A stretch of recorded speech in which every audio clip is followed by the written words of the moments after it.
Hi guys, welcome back. I'm Corey, I'll be your redneck historian here. We're in New Bloomfield, Pennsylvania, I believe. We're heading on back. We're going to do a video on Fort Robertson. We passed the sign on 274, sorry. We just came from little Buffalo State Park, so check them videos out. They'll be on my channel. I do see another one across the street here. So we'll cross the street, try not to get hit here in this lovely little establishment here. And there's another one down here I want to check out in blue marker. So this is going to be a packed full history video. Academy's on the hill.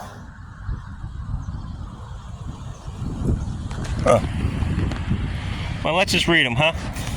In early 1837, educator Robert Final began in Lieutenant Grammar School in the second floor room of Dr. Jason Lake's Tavern in the square in New Bloomfield.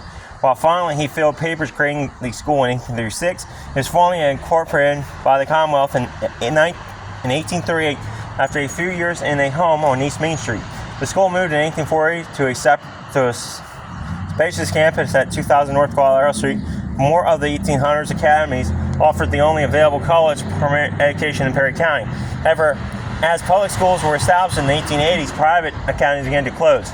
The Bloomfield Academy, MB, continued to acquired by Perry County native Theodore K. Long in 1814, a graduate of MBA and Yale Law School. Long was a permanent Chicago attorney, businessman, and elected official. Tragedy struck in 1913 when his only surviving child, William Christian Long, died in an accident.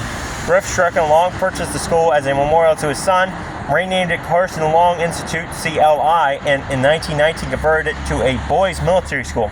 That same year, Long's nephew, Edward L. Holman, 1896 to 1982, a World War I veteran, MBA, and Gettysburg College graduate, joined the facility in 1921. Holman became school head of a position he held for the rest of his life, an outstanding speaker and community leader.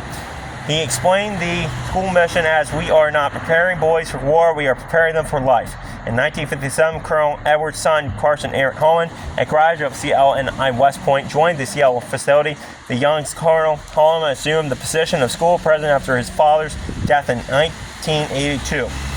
For decades, the school proposed producing thousands of young men who served in peace and war.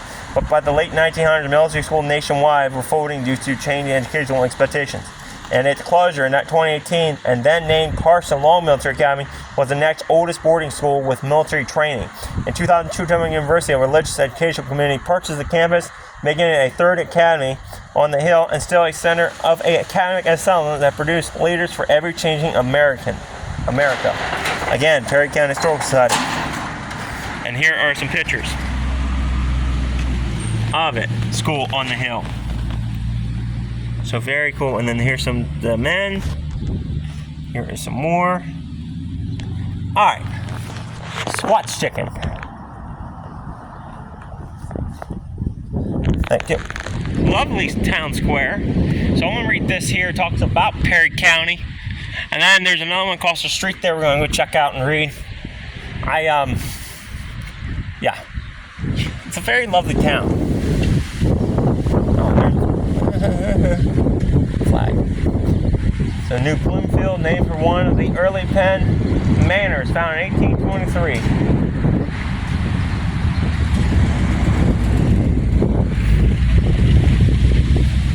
There's a blue marker. Let's read that first.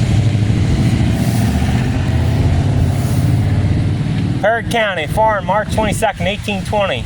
Formed Cumberland County, named for Oliver Hazard Perry. War of 1812 hero, birthplace of two governors of Pennsylvania, one of California and one of Minnesota. The county seat, Bloomfield, PO, New Bloomfield, was incorporated in 1831.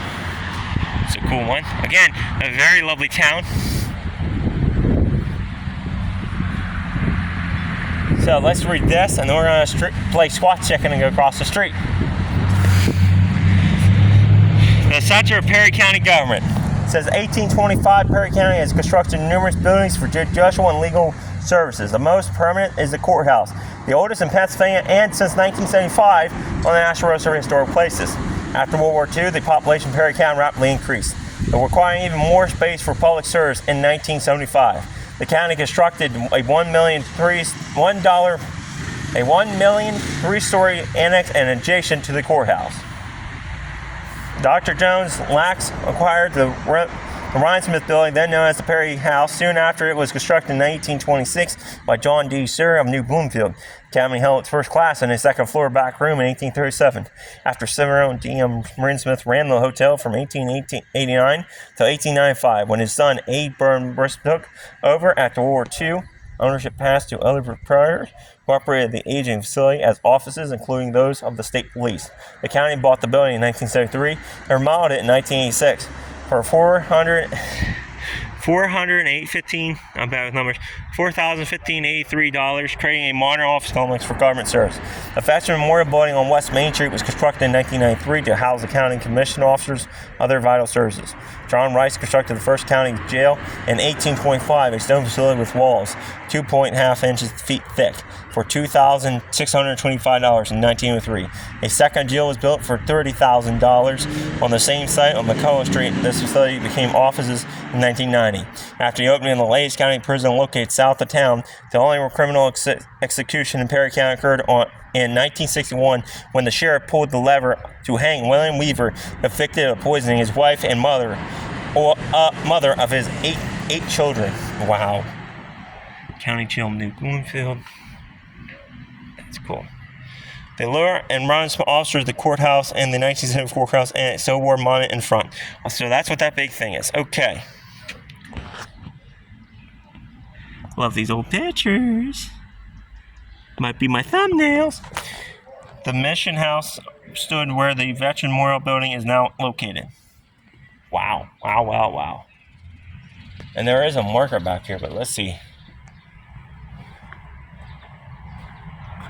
Perry County Courthouse, addition and alternations, 1974 to 75. I don't feel like going back there. It's a courthouse, for God's sake, so I want to stay away from that. Yeah, my dumbass came up. So, I don't know. That flag looks like it's pretty twisted.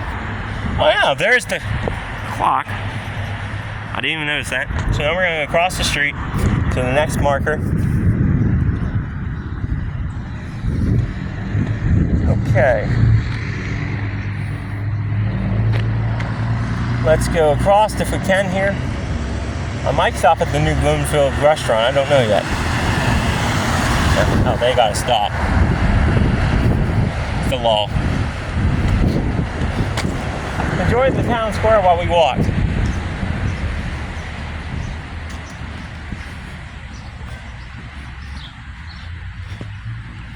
I don't know. I'm really... It's a lovely town. It's for damn amateur. There's the courthouse. So y'all are going to get some dang-nabbit history in this video. And you also get to see an awesome Pennsylvania town. Very cool. I love this stuff because sometimes I'll learn some cool facts. And then y'all will learn cool facts because, well, hopefully y'all are watching it. Goes that way somewhat. It's going to go that way too much.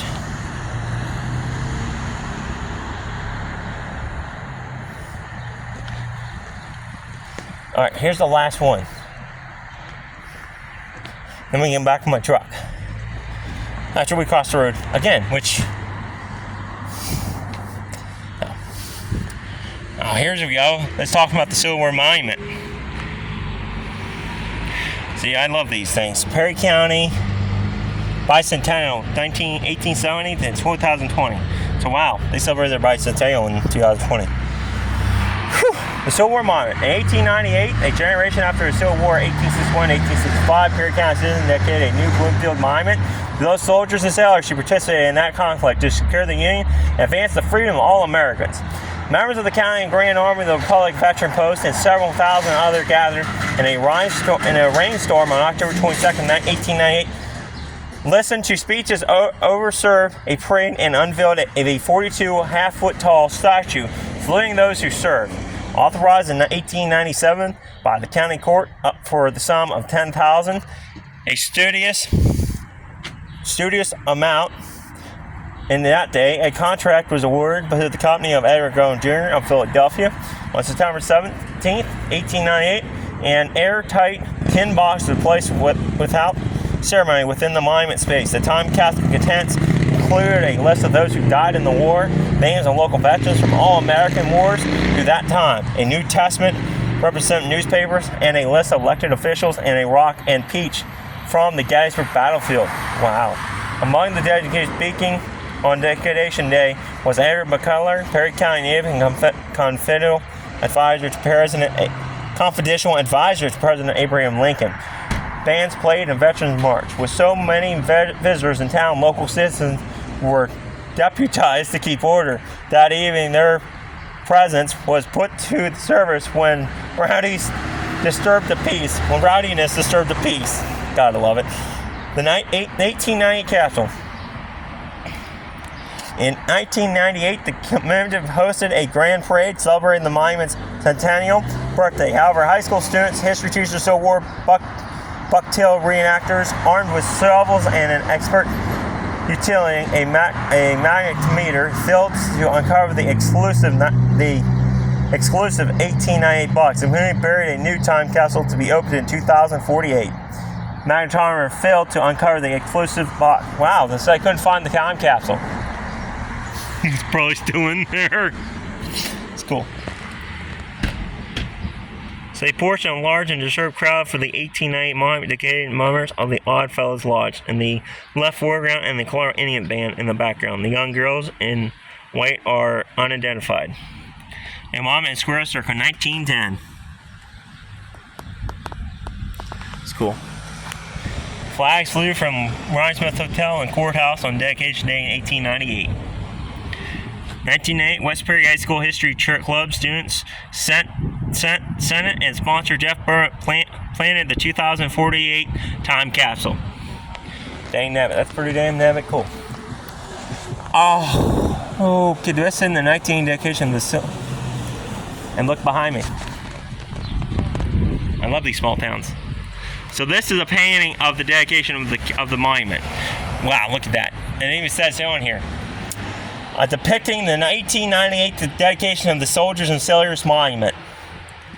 That I almost didn't show y'all. Alrighty.